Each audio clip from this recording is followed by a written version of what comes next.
Who is more powerful, Cyclops or X-Men? Who would win in a fight between Magneto and Jean Grey? If these are questions on your mind, we're here to provide you with the answers as we rank the X-Men from weakest to strongest. This will clear your doubts and also give you a glimpse of the power of every X-Men. Let's get started without any further ado. Number 14, Gambit. In Ultimate X-Men, Gambit gets a cool makeover, turning him into a modern-day superhero. He's got this awesome power where he can change up anything he wants and turn it into a deadly weapon, causing massive explosions. And guess what his favorite things to do to charge up are? Playing cards! Yeah, he likes to throw them like missiles, leaving a path of destruction wherever he goes. But it's not just his explosive cards that make Gambit a force to be reckoned with. He's also a skilled fighter and super agile. In his debut story, creators Chuck Austin and Assad Ribic show him taking on Hammerhead and his gang all by himself, making it look easy. Gambit's definitely not someone you'd want to mess with. Number 13, Nightcrawler. His name's Kurt Wagner, but back in the Munich circus, they called him the Amazing Nightcrawler. When he was just a kid, he got snatched up by Weapon X. They trained him real good and turned him into a top-notch Black Ops agent and assassin, all cause he could teleport.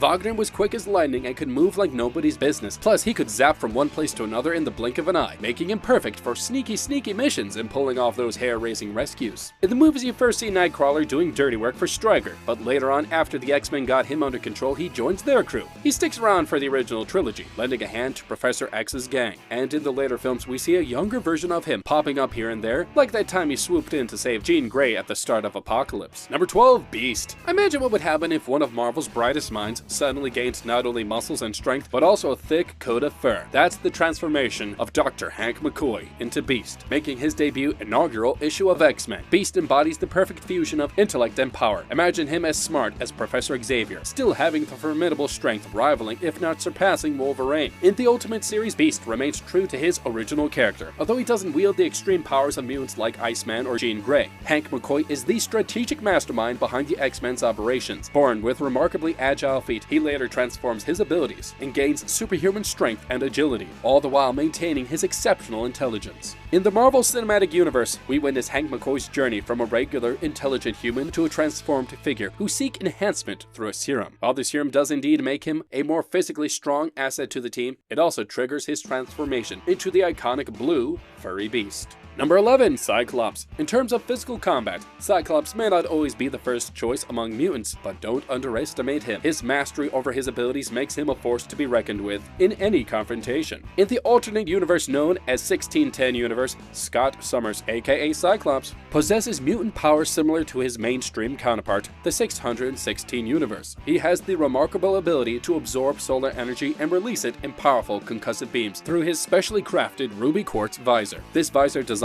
closely resembles the one Cyclops adopted during the X-Men's relaunch in 1991. But there's a twist to his powers in this universe. By using a substance called Banshee, Cyclops' abilities reach new heights. With this drug, he gains control over his optic blasts, even without relying on his visor. It's not just about shooting beams anymore. He can briefly take flight and survive in the vacuum of space. Similar to another iconic X-Men member, Iceman, Cyclops was one of the original students under Professor X's guidance. His demeanor and adeptness with his power naturally positioned him as a capable leader for the earliest version of the X-Men team.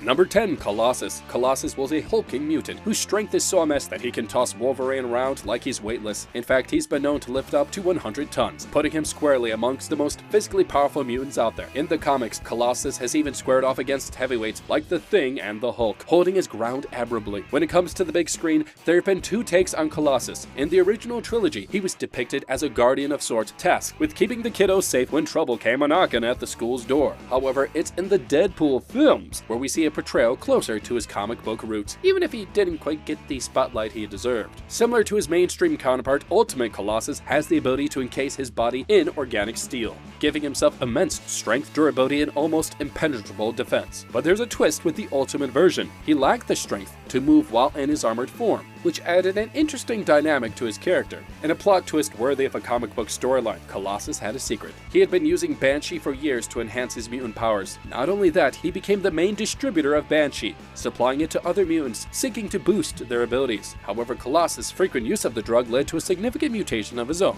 allowing him to tap into his armored form without the need for Banshee anymore. Number 9, Iceman.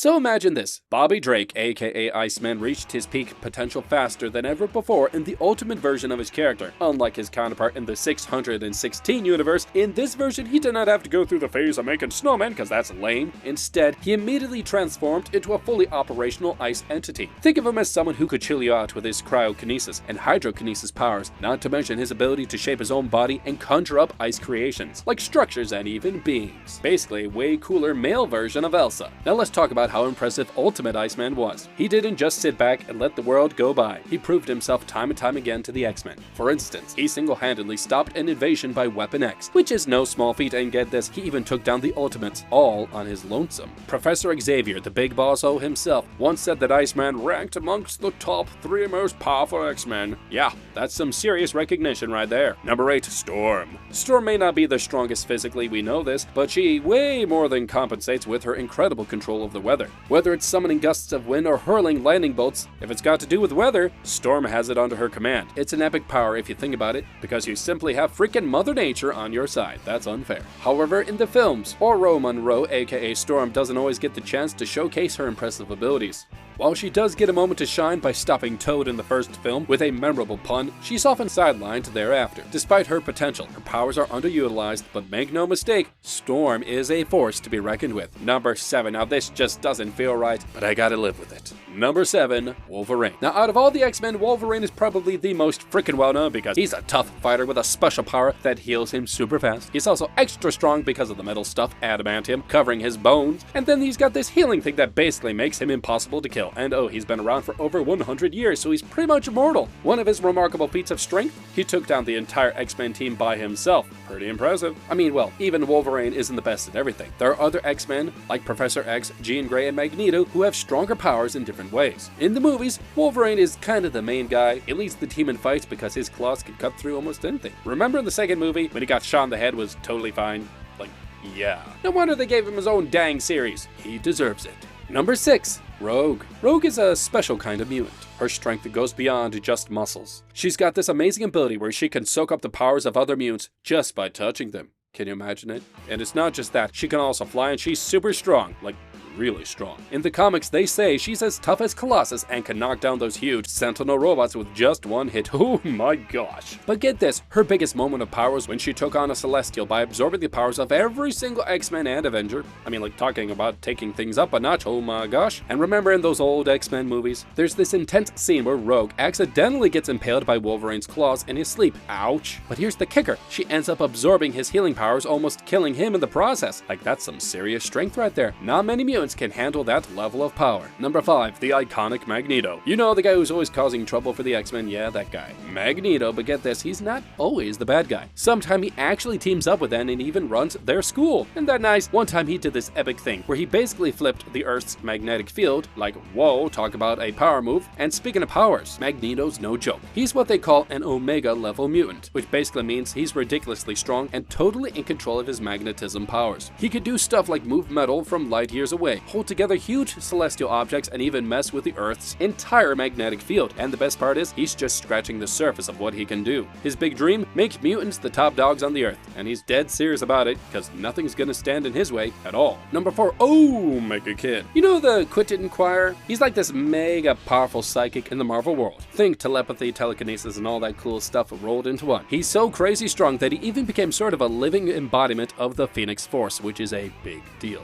Phoenix Force is like this crazy powerful cosmic entity in the X-Men universe. It's kind of like this massive energy force thing that's always looking for a host, always. And basically when someone gets possessed by the Phoenix Force, they become insanely powerful. Like we're talking way past Omega level here. They can manipulate matter, control energy, and basically do whatever they want.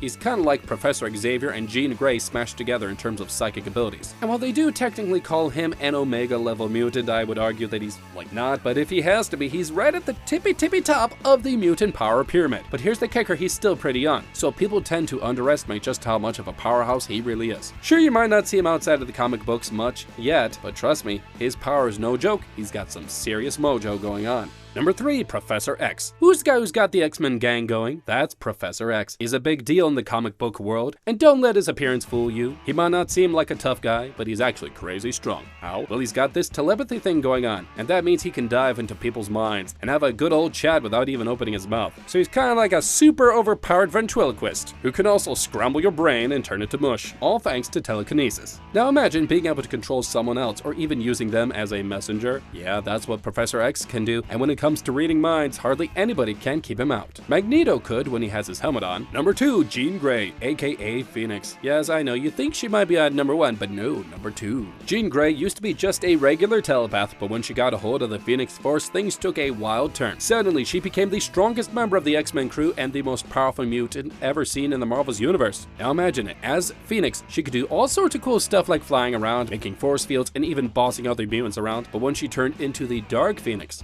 her powers went into overdrive, making her a serious threat to anyone. Now when it comes to bringing this whole Phoenix saga to the big screen, they tried it twice in the movies, but let's just say the results didn't quite nail it. They did it in X-Men The Last Stand and in X-Men Dark Phoenix, but whether these flicks were good or bad depends on who you ask. I thought they were kind of like meh, but that's just me. Some thought they were total flops. It's really all up in the air. Number 1, Legion. Yes, the man known as David Haller. Pretty special dude, you know. He's the son of Professor Charles Xavier. So it's no shocker that Legion's got some serious superpowers, but here's the deal, his powers are all over the place, like super unpredictable. You see, Legion deals with this thing called dissociative identity disorder, which means he's got all of these different personalities and each one comes with its own set of powers. And get this, some of the personalities are like crazy powerful. For example, the Legion personality number 5 can mess with time in reality like it's no big deal. Yeah, he can change freaking reality, and that's why some people argue he's actually the strongest of all the X-Men because of his crazy power set, even stronger than Jean Grey